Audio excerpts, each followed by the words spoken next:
사람에게는 선택과 결정할 자유권이 있습니다.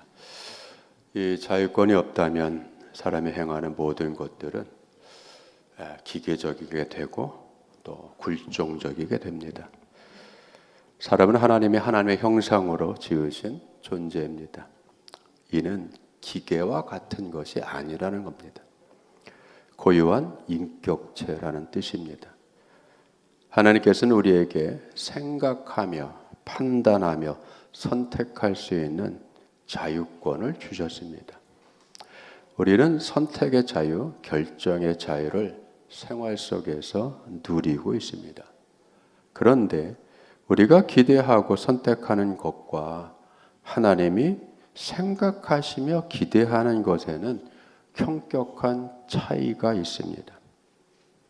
그러나 하나님은 이 차이를 인정하십니다. 그래서 사람의 잘못된 선택에 대해서도 견디시고 기다리시고 참아주십니다. 물론 선택의 자유를 행사한 사람이 자기 선택의 결과를 또 책임지게 하시기도 하십니다.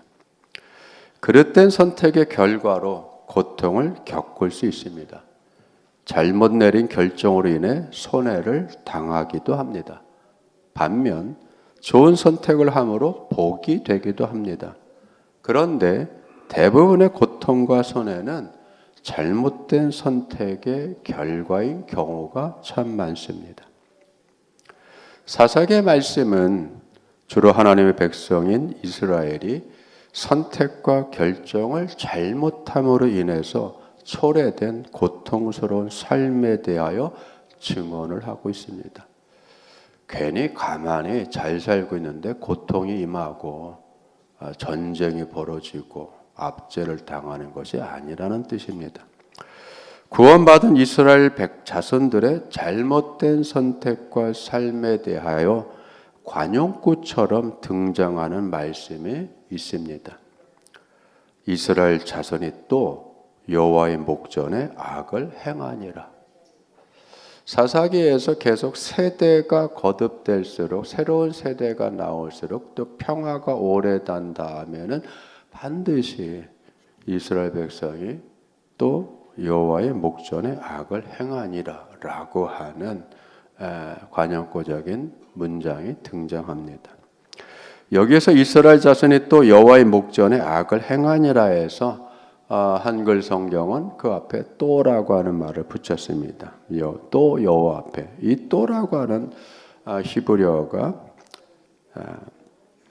야사프입니다. 그런데 이것은 같은 것을 다시 행하는 행위, 반복적으로 무언가를 계속하는 행위를 말하는 겁니다. 잘못을 알면서도 또 반복하고 그릇 까는 건 그릇 간다고 생각하면서도 또 하고 잊어버릴 만하면 또 하는 이 고질적인 병이 도지는 것 같은 행위를 말하는 것입니다.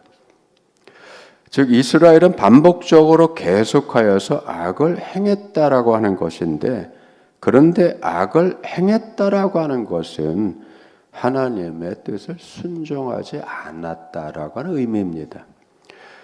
자기 삶과 행동의 기준을 자기 판단과 자기가 좋다고 선택한 것을 따르는 것을 의미합니다. 하나님이 주신 선택과 결정의 자유권을 하나님의 뜻을 따르는 일에 발휘하는 것이 아니라 자기가 하고 싶은 일을 하는 쪽으로 결정해서 간다라고 하는 것입니다. 여기에 인생에 위기가 있고 자기 행위의 결과에 어리석은 아픔들을 겪게 되는 일이 생기는 것입니다. 첫 번째 우리가 생각할 것은 뭐냐면 하나님께 순종해야 함을 모르는 세대들이 계속 일어난다라고 하는 거예요. 앞에 부분에 사사기 앞에 부분에 우리의 본문 앞에는 첫사사 온니엘에 대한 이야기가 나옵니다. 온니엘 사도가 참 크게 민족의 고통을 해결하고 그가 살아있는 동안 40년 동안 태평을 누렸습니다. 40년간 태평을 누렸다는 건 참 꽤 오래도록 평안하고 안정스럽고 여러 가지 편하게 살았다는 의미가 담겨 있습니다. 하나님 그럼에도 불구하고 시간이 지나고 그 평화스럽고 화평하고 태평스러운 것이 오래되니까 또 거기서 뭐가 생겨요? 또 안일함이 생깁니다. 하나님의 구원의 은혜를 잊어버리죠. 그리고 하나님을 떠나서 가난의 풍속을 다시 기웃기웃거리면서 따라가게 됩니다. 이것이 바로 뭐냐면 매너리즘이 만들어내는 모습이죠. 평안이 계속 지속될 것이라고 생각하는 것, 평안한 삶을 계속 누릴 수 있을 것이라고 안일하게 마음을 갖는 것입니다. 그러다 보니까 40년이면 세대가 바뀝니다. 하나님을 체험하지 않는 세대가 다시 등장하게 됩니다. 그러면 하나님의 은혜를 체험하지 못하고 깨닫지 못한 그런 세대는 그 행동이 자연스럽게 하나님의 뜻을 위배하게 됩니다. 모르기 때문입니다. 체험을 통해서 아는 것이 상당히 중요한데 그냥 머리로 생각해서 아는 것과 몸으로 구현하고 체득해서 아는 것에는 현격한 차이가 있고 인격 변화의 차이가 있습니다. 알지 못하기 때문에 선택이 잘못되고 인생의 방향이 어긋나게 됩니다. 기대하지 않은 결과가 생깁니다. 이럴 때 하나님은 어떻게 하시냐? 대적 관계가 됐기 때문에 하나님은 거기에 합당한 일을 하십니다. 그것이 바로 두 번째 우리가 생각할 것이 자기 백성을 대적하시는 하나님입니다. 오랜 시간에 하나님도 참으셨고 기다리셨고 그리고 인내하셨고 감당을 하신 거죠. 그리고 때가 돼서 더 이상 묵과하고 간과할 수 없는 때가 됐다고 생각할 때 행동을 하십니다. 하나님은 에글론이라고 하는 모압의 왕을 더 강성하게 만들어서 이스라엘 백성의 가시가 되게 하였습니다. 하나님은 자기 백성을 무조건 수호해야 되는 수호신이 아닙니다. 기계적이지 않다는 것이에요. 우리가 살아가는 것이 기계적이지 않은 것처럼 하나님도 우리를 기계적으로 대하시고 기계적으로 수호하시는 마련된 장치가 아닙니다. 그래서 이걸 데우스 엑스 마키나라고 합니다. 즉 기계적으로 만들어진 장치. 마치 돈 나와라 뚝딱하면 돈 나오는 도깨비 방망이와 같은 역할을 하나님은 하시지 않습니다. 하나님은 백성을 수호하지 못하면 자기 백성, 즉 하나님은 백성을 마음에 안 든다고 바로 폐위시키고 바로 버리고 하는 그런 분도 아니십니다. 오히려 하나님은 자신의 거룩한 목적을 위해서 택하시고 이끌어 가시고 훈련시키시고 가르치시고 인격적인 관계를 계속 가지시면서 대화를 하시는 분이십니다. 새로운 백성을 택하시기도 하시고 또는 알지 못하는 세대를 다시 훈련하시고 하나님을 깨닫게 하시고 자발적으로 하나님을 섬기고 하나님 말씀을 따르는 것이 나에게 복이 되는구나 라고 그걸 깨닫게 하시는 하나님이에요. 때로는 그 깨닫게 하는 방법이 회초리를 들은 것처럼 따끔할 수도 있고 좀 눌러놓는 것처럼 갑갑할 수도 있고 앞길을 막아놓은 것 같아서 깜깜한 의식을 느끼기도 할 때가 있는 겁니다.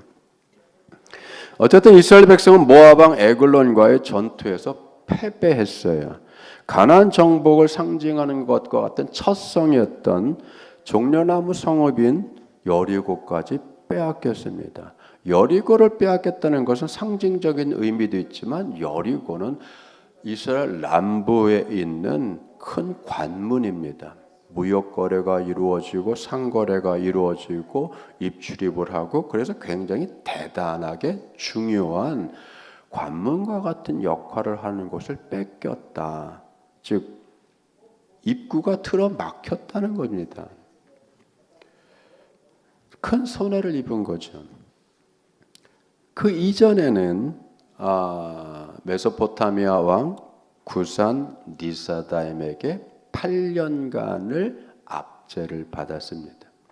구산 니사다임이란 뜻은 두 배로 악하다라는 뜻입니다. 즉 이 다른 사람들보다 두 배나 더 악한 구산 왕이 8년간을 이스라엘을 압제를 했어요. 그때도 이스라엘은 하나님을 떠난 삶을 살았습니다. 하나님을 떠난 삶을 살다 보니까 압제를 당한 거죠. 자신들은 그런 의도로 한 건 아니지만 의도하지 않은 결과로 압제를 당했습니다. 우리는 지난 시간 요한복음을 통해서 2주 전에 요한복음을 통해서 자 나는 포도나무요 너희는 가지라. 나를 떠나서는 너희들이 아무것도 할 수 없다라고 하는 주님의 말씀이 있었습니다. 자, 하나님의 백성은 하나님을 떠나서는 아무것도 할 수 없는 겁니다. 오히려 돌아오는 것은 고통과 어려움과 손해와 압제와 앞이 캄캄하고 남의 밑에서 굴종적으로 살아가야 될 그런 일들을 겪을 뿐입니다. 에글론에서의 압제가 구산 니사다임보다 배나 더 길었습니다. 18년간을 압제를 당했습니다. 성도 빼앗겼어요. 재산상의 손해도 일어났죠. 자유권과 선택권을 잃어버렸어요. 압제를 당한다는 것은 그런 겁니다. 내 것이 내 것이 아니죠. 가져오라면 갖다 줘야 되고 뺏어가면 뺏기는 삶을 살아가는 겁니다. 그러나 여기서 우리가 생각할 것은 뭐냐면 하나님은 잘잘못을 그냥 그 즉시 가려가면서 처벌을 내리시는 분이 아니라는 거예요. 하나님도 18년간을 기다리셨어요. 18년간을 참으셨어요. 그 굴욕적인 것을 견디셨어요. 여러분 이것이 뭐냐면 자기 백성과 함께 하시는 하나님이라는 뜻입니다. 우리가 어려움을 당하면 하나님도 그 어려운 시기를 같이 겪으시는 거예요. 그 얼마나 답답하시겠어요. 마치 부모가 자식들의 그 모습을 보면서 그 성장의 과정을 보면서 답답한 일을 하는 걸 보면서 어처구니 없는 일을 하는 걸 보면서 공부 안 하겠다고 뛰어쳐나가는 걸 보면서 그걸 어떻게 돼요? 같이 겪는 거죠. 답답해하기도 하고 왜 저래 하는 말 생각을 하기도 하고 이놈의 새끼 하면서 괘씸한 생각도 하면서 철이 들 때까지 견디는 거죠. 돌아올 때까지 견디는 거죠. 도와주세요 할 때까지 견디는 거죠. 여러분 참고 견디는 거예요. 주님의 마음이 그런 거예요. 왜죠? 자유를 주었으니까. 의지를 주셨잖아요. 그 준 거를 거둬들이지 않습니다. 내가 준 거를 네가 잘못 사용해 다시 가져와. 그렇게 하지 않습니다. 굉장히 인격적이시죠. 참으시며 기다리시는 하나님. 잘못했다고 마음에 들지 않는다고 금방 잘라버리시는 분이 아닙니다. 잘못 선택하고 자기 가고 싶은 대로 가는 이스라엘 백성의 불순종의 모습을 견디시는 거예요. 왜? 하나님과 인간은 현격한 차이가 있잖아요. 그 차이를 하나님이 두셨기 때문에 그 차이가 나는 걸 견디시는 거예요. 이제. 그걸 받아들이시는 거예요. 인정을 하십니다. 구원의 하나님을 배신하고 자기 멋대로 우상을 섬긴 이스라엘 자손을 향하여서 하나님의 그 심정을 토로한 것이 성경에 참 많습니다. 그 중에서 대표적인 것이 이사야서입니다. 자, 이렇게 말씀합니다. 하늘이여 들으라, 땅이여 귀를 기울이라. 여호와께서 말씀하시기를 내가 자식을 양육하였거늘 그들이 나를 거역하였도다. 소는 그 임자를 알고 나귀는 그 주인의 구유를 알건만 이스라엘은 알지 못하고 나의 백성은 깨닫지 못하는 도다. 이게 하나님의 심정이란 말이에요. 부모의 심정이죠, 여러분. 여기서 여러분 어디에 강조점이 있어요? 내가 자식을 양육하였다. 이스라엘을 하나님이 자식으로 삼으시고 자식을 훌륭한 아들로, 훌륭한 자녀로 하나님의 그 성품과 거룩함과 그 분별력과 그 통찰력과 그 창조력과 하는 모든 그 수준까지 도달할 수 있도록 그거를 목표로 해서 걷어들이고 가르치고 입히고 먹이고 성장시키고 양육을 시켰는데 어마어마한 사랑과 은혜를 쏟아부어서 그렇게 길러냈는데 그 은혜와 사랑을 도무지 깨닫지 못하더라. 그래서 뭐요? 지 잘났다고 지 길로 가더라. 여러분, 그러니 당연히 고생하죠. 당연히 괴롭죠, 여러분. 그게 왜 안 괴롭겠어요? 세상이 만만하지 않잖아요. 세상이 어떤 세상이에요? 세상은 전쟁터입니다. 세상을 전쟁터로 보면은 내가 수단 방법 가리지 않고 싸워 이겨야 되는 거고, 세상을 경기장으로 보면 수단 방법 가리지 않고 싸우면 안 돼요. 경기장에서는 뭘 지켜야 되죠? 철저히 경기 룰과 법을 지키고 경기장 안을 떠나면 안 됩니다. 어떤 게 더 쉽죠? 전쟁터와 같은 곳에서 사는 게 더 쉬울까요? 경기장에서 하는 게 더 쉬울까요? 여러분, 전쟁터에서 사는 게 더 쉬워요. 왜? 수단 방법 가리지 않고 남들 다 죽여가면서 나는 살면 되니까. 그런데 여러분, 법을 지키며 페어플레이를 해야 되고 내가 규칙을 철저히 지키고 그 규칙과 법칙 안에서 내가 내 실력을 길러내고 반칙을 하지 않고 상대방을 이기려고 하는 이게 더 어려운 거예요. 여러분, 그러니까 세상을 정글, 전쟁터로 생각하는 사람과 이 세상은 경기장이야. 나는 규칙을 지켜야 돼. 나는 법을 지켜야 돼. 내 실력을 길러야 돼. 나는 페어플레이를 해야 돼. 상대방도 배려하면서 가야 돼. 여러분, 그렇죠? 우리는 전쟁터가 아니라 경기장에서 뛰는 선수와 같은 사람들입니다. 하나님의 법칙 안에서, 하나님의 규율 안에서 플러스 세상의 규율과 법칙 안에서 룰 안에서 살아가요. 이거를 순응해야 되고 받아들여야 되고 내 부족함이 뭔지를 내가 깨달아야 되는 겁니다. 그래서 그걸 강화해야 되고 그걸 훈련해야 되고 그걸 연단해 나가야 되는 거예요. 하나님의 말씀의 세계에서는 우리는 하나님의 법을 받아들이고 하나님의 법에 복종을 해야 됩니다. 뭘 가지고요? 내게 주신 선택권, 자유권, 결정권,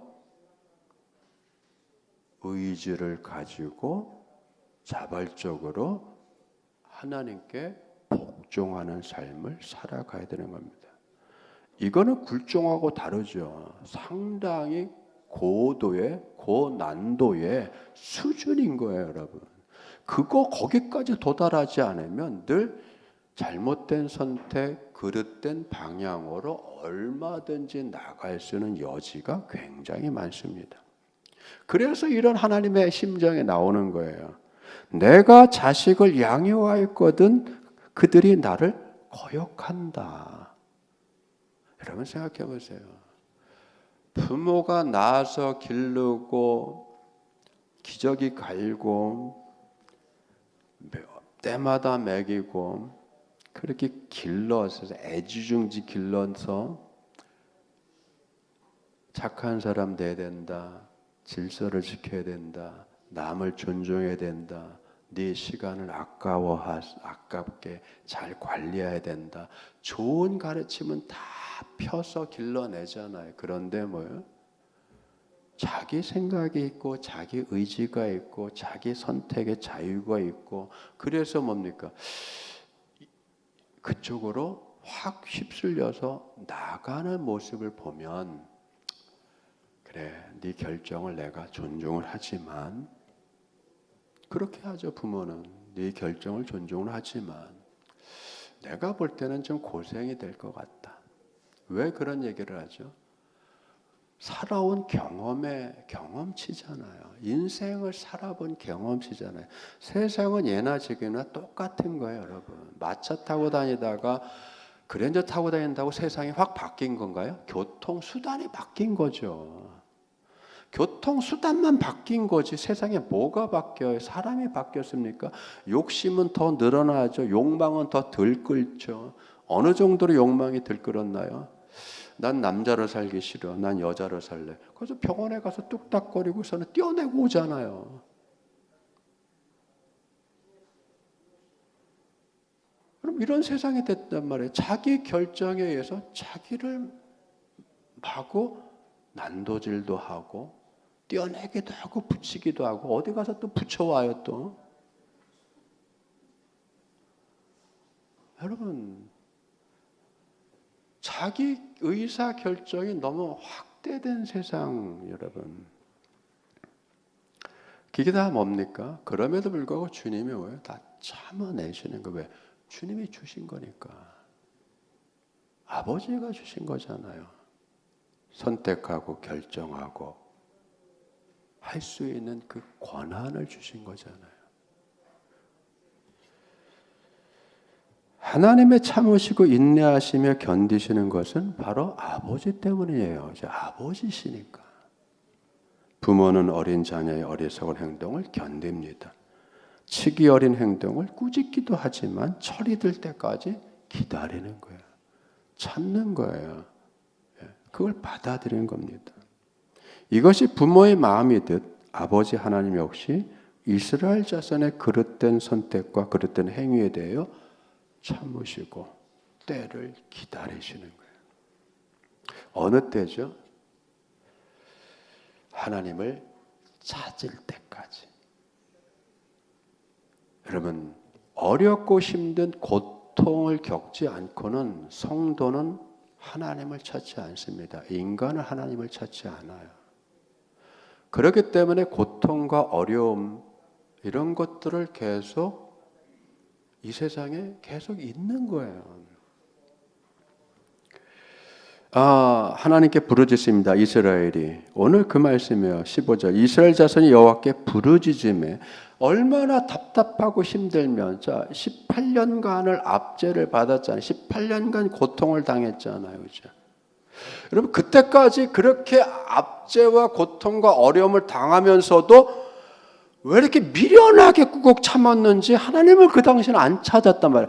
여러분 한계에 도달한 거죠. 참는 것도 한계에 도달해야 그때 더 이상 못 살겠다. 이렇게는 못 살겠다라고 하는 그 자각이 들어서 그때 비로소 하나님을 찾죠. 마치 아버지가 멀쩡히 있는데도 불구하고 아버지 재산을 먼저 땡겨받아서 집 나가서 멋있게 살아보겠다고 독자적으로 한번 살아보겠다고 사업을 한번 해보겠다고 아버지 살아있을 때 그 유산을 미리 땡겨받아서 집 나간 둘째 아들하고 똑같은 거죠. 가서 어떻게 됐죠? 있을 때는 그 돈이 있을 때에는 잘 지냈죠. 재밌게 지냈죠. 흥청망청 지내기도 하고 많은 친구들도 사귀고 주변 사람들도 좋은 사람이라 칭찬도 들었겠지만 그 물질이라고 하는 것은 계속 생산되지 않으면은 그 가지고 있는 물질은 계속 고갈될 수밖에 없잖아요. 돈이 떨어졌습니다. 그때는 뭐예요? 그동안 자기한테 눌러붙어 살면서 얻어먹었던 사람들한테 한두 번 부탁을 했겠죠. 가서. 그런데 그것도 한두 번으로 끝나는 거지. 계속해서 돈이 없는 사람이 친구라고 와서 도와달라고 하면 그게 기쁜 일이 되겠냐고요. 나중에는 어떻게 되죠? 천덕고려가 돼서 돼지 치는 자리까지 내려갔잖아요. 돼지 치는 자리까지 그 치욕스럽고 고통스럽고 그 아버지 볼 면목도 없고 재산 날린 것도 아깝고 그 모든 복합적인 심정으로다가 돼지를 치는 자리까지 내려가서 거기서도 뭐요? 먹고 사는 게 현찮으니까 그 고통 가운데 깨달은 게 뭐죠? 내 아버지 집의 종들이 나보다 더 훌륭하게 먹고 산다. 내 아버지 집의 종들은 나처럼 이렇게 먹을 걸 가지고는 고생을 하지 않네. 지금 와서 보니까 아버지 집에 있었던 게 행복한 거구나. 집 나온 나보다 아버지 집에는 종들이 더 유복하구나. 여러분, 그걸 깨닫고 위대한 발걸음이 뭐죠? 면목 없지만 아버지 집에 가는 거예요. 여러분, 집 나간 탕자로 끝나는 게 이 이야기의 위대함은 두 가지예요. 깨달았을 때 면목 없지만 돌아가는 거. 그게 용기죠, 여러분. 힘들고 어려우세요? 하나님을 찾는 용기가 필요한 거예요. 그때 하나님을 찾아야 되는 거예요. 잘못한 걸 알았을 때 내가 어리석은 선택을 내렸구나. 내가 그릇된 길로 왔구나. 거기서 자기를 자책하고 나는 못 사는 인생이야. 나는 면목 없어. 창피해서 어떻게 해? 사람들 어떻게 봐? 라고 거기서 인생을 끝내는 것이 아니라 아버지를 향해서 가야죠. 집으로 귀가를 해야 되잖아요, 여러분. 그동안으로 아버지가 어떻게 했죠? 참고 기다리고, 그죠? 감내하고 그 아픔을. 자기를 버리고 나간 아들의 그 아픔을 느껴가면서 참고 기다리고, 여러분, 그렇죠. 포기하지 않았잖아요, 이제. 절대로 하나님은 포기하지 않는 하나님이십니다. 우리는 쉽게 포기하죠. 주님은 절대로 포기하지 않습니다. 왜죠? 우리를 낳고 기르셨기 때문에. 어떻게 낳고 기르셨어요? 예수 그리스도의 십자가로 자기 아들을 십자가에 못 박혀 죽이심으로 우리를 대신 사신 거잖아요. 우리를 대신 자녀 삼으셨잖아요. 하나님의 응답이 있습니다. 고통 가운데 부르짖었더니 놀랍게도 하나님이 선택한 인물을 세우십니다.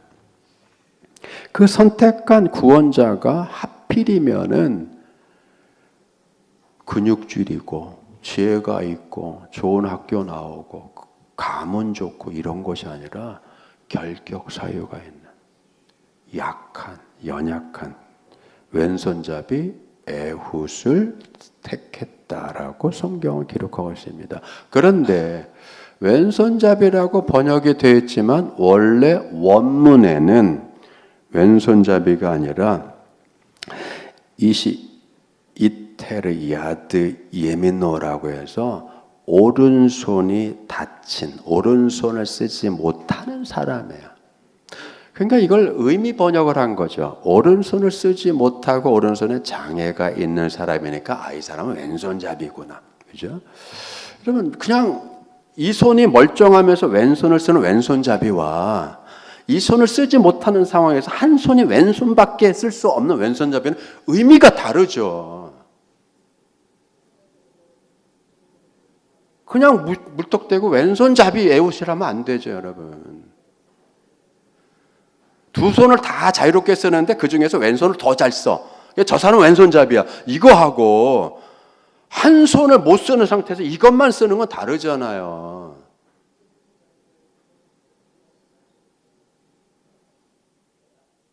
뉘앙스 차이가 어마어마하게 큰 거잖아요.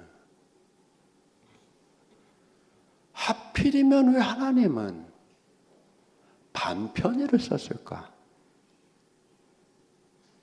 여러분, 그렇죠? 왜 반편이를 써요? 그럼 반편이라고 하는 게 더 낫잖아요. 정확하게 원문대로 하면. 하나님은 반편이 에웃을 썼더라. 훨씬 이해가 쉽죠, 그죠? 그러면 에웃의 장애 상태 또는 연약한 상태, 그 사람의 인물 됨됨이가 하찮다라고 하는 게 금방 나오잖아요. 하나님은 왜 필이면 하찮은 사람, 하찮은 일을 가지고 그 어마어마한 민족적 위기를 구원할까? 여러분, 이 의미를 우리가 깨달아야 되잖아요. 근데 이 사람은 어디 출신이에요? 베냐민 출신이에요. 여러분, 베냐민이란 자체가 그 이름 뜻 자체가 오른손의 사람이란 뜻이란 말이에요. 오른손의 사람들이, 베냐민 사람들의 특이점이 뭐냐면 어마어마한 돌팔매 선수들이란 말이에요. 활을 잘 쏘고 돌팔매질을 하고. 주로 뭐예요? 오른손으로다가 여러분 물맷돌을 돌려서 돌팔매를 해서 이게 무기를 삼는 어마어마한 거죠. 그런데 이러한 능력을 가진 집단에서 이 능력이 없는, 겨우 왼손 가지고 밥 먹을 정도밖에 안 되는 사람을 하나님이 불러 세우셨다. 능력자들 중에서 능력이 가장 없는, 그것도 반대손을 써야 되는 핸디캡이 굉장히 심한 사람을 하나님이 쓰셨다. 18년의 고통을 잠재우시기 위해서, 끝내시기 위해서 하나님이 선택한 사람이 반편이란 말이에요. 그런데 여러분, 이걸로 끝나는 것이 아니라 그 에웃이라는 이름의 뜻이 결합이란 뜻이 있어요. 연합이란 뜻이 있어요. 왜 에웃을 썼을까요? 에웃은 누구하고 결합되어 있고 누구하고 연합되어 있었죠? 그는 비록 반편임에도 불구하고 하나님과 연합되어 있었고 하나님과 결합되어 있었고 언제나 하나님과 교통하고 계셨기 때문에 그 깨어있는 영혼을 가진 에웃을 하나님이 들었을 수밖에 없었단 얘기예요. 지난 시간에 우리는 에녹을 우리가 한번 봤습니다. 에녹이 뭐예요? 무드셀라 아들을 낳고서부터 본격적으로 그때부터 하나님과 함께했다. 집 떠났다는 게 아니죠. 속세를 떠났다는 게 아니에요. 현실 속에서, 현장에서, 가정생활하면서, 현실 생활을 가장 노릇하면서 그걸 애 하나만 낳은 것이 아니라 그 다음에 줄줄줄 하나님과 동행하면서 300년 동안 아들들을 낳고 딸들을 낳고 기르면서도 하나님과 동행했다. 현실 생활을 하면서 아이들을 길러내면서 하나님과 동행하는 모든 일들을 하나님의 뜻과 하나님의 말씀과 하나님의 성품으로 감당한다는 것이 얼마나 귀하고 얼마나 어려운 일인지를 알려주는 거란 말이에요. 그것도 300년간.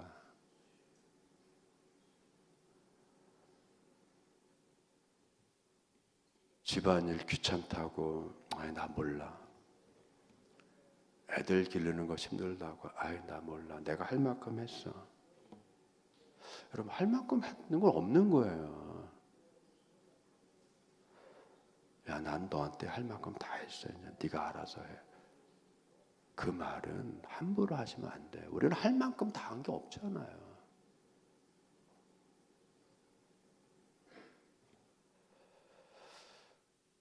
왕 에글론도 공물을 바칠 때 지정했습니다. 야, 왼손잡이 있지? 거기 니들 반편이 있지? 에웃 통해서 야, 공물 보내. 그래서 에웃이 대표로 가서 공물을 바칩니다. 왜 그렇죠? 하나님은 왜 이걸 반복적으로 에글론이라고 하는 18년간 이스라엘을 장악하고 있는 왕에게 공물을 바칠 때 신체 멀쩡한 장정들을 통해서 보기 좋게 받은 것이 아니라 왜 그거를 반편이 에웃을 통해서 받았겠냐고요. 이걸 통해서 에글론이라는 인생을 성경은 보여주는 거예요. 뭐냐면 한쪽 손이 장애를 가진 사람을 두려워하지 않죠. 그러니까 에글론은 뭐예요? 무서운 게 많은 인생이라는 거야. 원래 독재자들이 겁이 많아요, 여러분.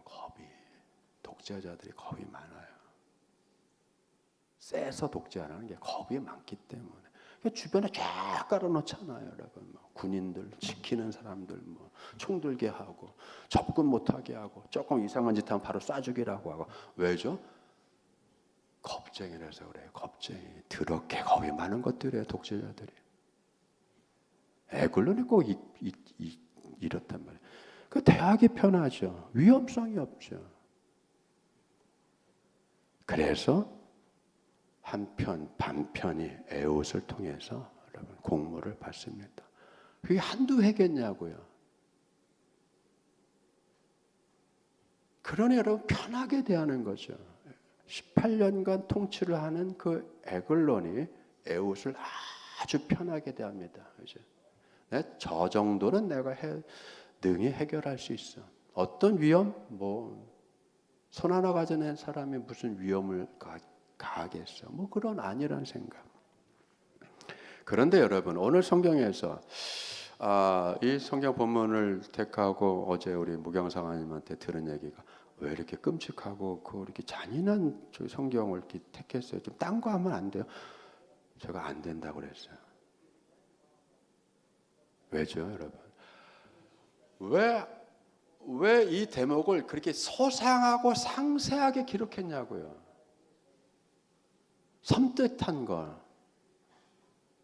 에글론 앞에 가서 에웃이 따로 곡물짐 온 애들은 다시 돌려보내고 자기는 돌 뜨는 데까지 갔다가 다시 슬그머니 돌아와서 에글론 왕을 슬그머니 만나면서 솔깃한 얘기를 합니다. 왕이요, 내가 하나님께 들은 비밀을 얘기하겠습니다. 했더니 그래? 홀깃하면서 주변의 신하들 다 물리쳤어요. 여러분, 그러면 이 사람의 캐릭터가 어떤 거예요? 그런데 이 캐릭터가 여러분 의심도 많고 겁도 많고 그런데 욕심도 있고 신비롭고 하는 것은 또 듣고 싶고. 에글론은 여러분 신비로운 소리 듣고 싶다고 해서 죽은 인생이에요. 너무 신비로운 거 찾으시면 안 돼요. 이제 비밀스럽고. 당신만 알아. 이거 굉장히 비밀스러운 얘기야. 비밀 좋아해서 좋은 결과 나올 거 하나도 없어요. 이제 이 사람에 대해 뭐라고 합니까?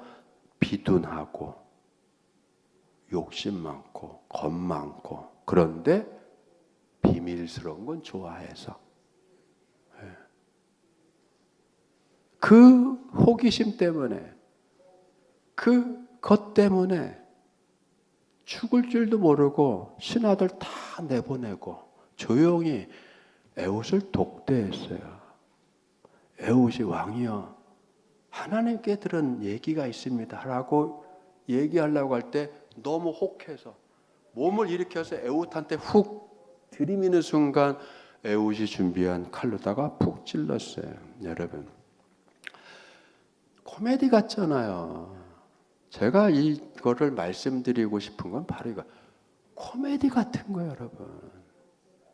허접한 인생, 겁 많고 호기심 많고 욕심 사나문 그런데 별거 아닌 이것에 18년간 묶여 살고 고통을 당하고 얼마나 여러분 이게 코믹한 거예요. 별것 아닌데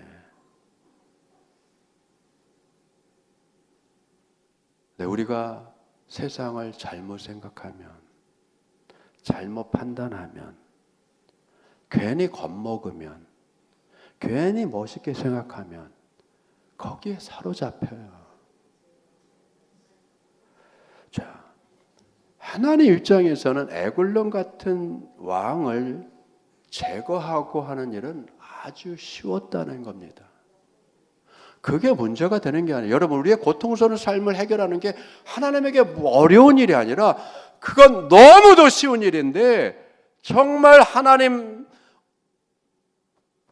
에게도 어려운 건 뭐냐면 우리가 깨닫고 하나님을 찾는 거. 왼손잡이가 여러분 18년간 이스라엘을 압제했던 에글론을 그냥 솔깃한 말 한마디 들려주겠다는 것으로다가 제거를 했어요, 여러분. 코미디죠, 코미디. 여러분을 어렵게 하고 여러분을 힘들게 하는 그 세상 것들이 뭐예요? 위력적인가요? 괴력을 가졌나요? 아무것도 아니잖아요. 돈이 그렇게 대단합니까? 재산이 그렇게 대단해요? 좋은 직업 가진 게 그렇게 대단해요? 조금 괜찮은 회사 들어가는 게 그렇게 대단한 겁니까?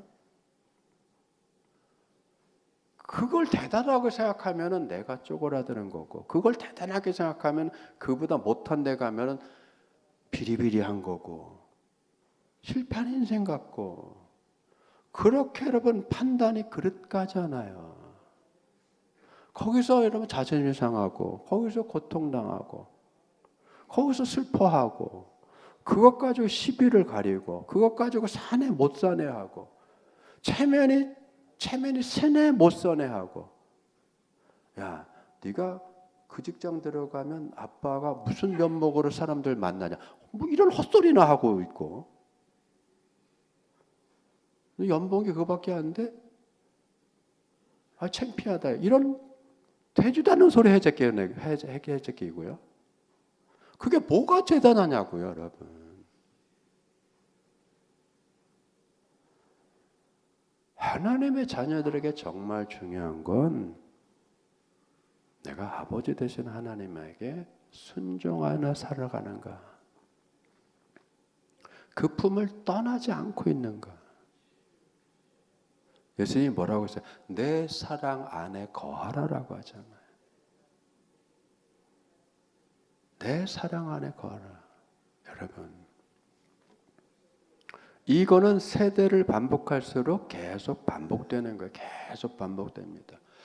우리가 헛살다가 주님을 만나서 하나님의 은혜를 깨닫고는 구원의 백성으로 사는 것처럼 우리의 자녀들도 때로는 헛살다가 주님을 만나서 제대로 된 하나님의 자녀로 살아가야 되고, 우리의 손자들도 헛살다가 하나님을 만나서 다시 제대로 하나님의 백성으로 살아야 되고, 증손자들도 똑같이 헛살다가 주님을 깨닫고 주님의 자녀로 살아야 되고, 고손자들도 헛살다가 주님을 만나서 여러분 주의 자녀로 살아가야 되고, 이거는 여러분 계속해서 반복이 되어지는 거예요. 그래서 주님을 모르는 세대, 당연히 다 주님 모르는 세대죠. 우리 자녀들이 주님을 어떻게 합니까? 체험해 알죠. 손자들이 어떻게 해요? 체험해 알죠. 그때까지는 자기 생각대로 살고, 자기 판단대로 살고, 자기 계획대로 살고, 자기 꿈대로 살고, 기대감을 가지고 살고, 소망을 가지고 살고, 그것이 현실 세계에서 부딪혀서 깨지고 박살나고 안 되는 걸 체험할 때 비로소 뭐요? 인생을 포기하는 어리석음이 아니라 하나님을 찾는 용기, 하나님을 찾는 뭐요? 믿음이 그때 만들어지기 시작하는 거예요. 그래서 여러분 삶은 용기가 필요한 거예요. 무슨 용기? 해낼 용기가 아니라 하나님을 찾을 용기. 사업을 하는 용기, 직장을 가는 용기, 고시를 패스할 용기, 이 용기가 아니라 하나님을 찾을 용기가 필요하고, 하나님 앞에 설 용기가 필요하고, 면목 없음에도 불구하고 하나님 앞에 설 용기가 필요한 거예요. 집 나간 둘째가 다시 그 돼지우리에서 깨닫고 아버지 집으로 향한 발걸음을 내디뎠던 것처럼, 그러면서 겸손해졌잖아요. 아버지 만나서 뭐래? 더 이상 저를 아들이라고 생각하지 마세요. 품꾼의 하나처럼 대해주셔서 저는 너무 감사할 겁니다. 그거죠, 여러분. 그 은혜, 그 감사. 그럴 때 여러분 고통이 사라지고 삶이 바뀌고 하나님의 은혜를 인하여서 더, 그렇다고 주님이 뭐 모습으로 세워주는 아니죠. 아니다, 넌 내 아들이야. 네가 무슨 짓을 하고 왔어도 넌 내 아들이야. 내 재산을 축냈어도 넌 내 아들이야. 내 재산을 팔아먹었어도 넌 내 아들이야. 아들 되면 변치 않는다. 잘 돌아왔다. 옷을 입혀라. 하잖아, 여러분. 옷을 입혀라. 잔치를 벌이자. 그리고 친히 가락지를 껴주잖아요. 여러분이죠. 왜죠? 깨닫고 돌아왔으니까. 그 철든 게 필요한 거죠, 여러분. 깨닫고 돌아오는 게 그게 필요한 거예요. 우리는 매일매일 이렇게 은혜를 깨달아야 되고, 내 못난 걸 깨달아야 되고, 하나님 없이 못 산다는 걸 깨달아야 되고, 그래야지만 이 철저한 깨달음을 통해서 아버지 하나님의 은혜의 자리를 떠나지 않는, 변치 않는 신실한 주님의 귀한 자녀들이 되고 백성들이 되고 일꾼들이 되어서 가정이 새로워지고 이 모든 일들이 새로워지고 그때부터 형통한 은혜의 삶을 또 누려 살아가게 되는 겁니다. 주님이 함께 하시고 힘들고 어려울 때마다 그때 다시 주님을 찾고 주님 앞에 다시 서는 믿음의 용기가 있는 여러분들 되기를 주님의 축원드립니다. 기도하겠습니다. 은혜가 풍성하신 아버지 하나님 감사드립니다. 주님은 우리가 겪는 세상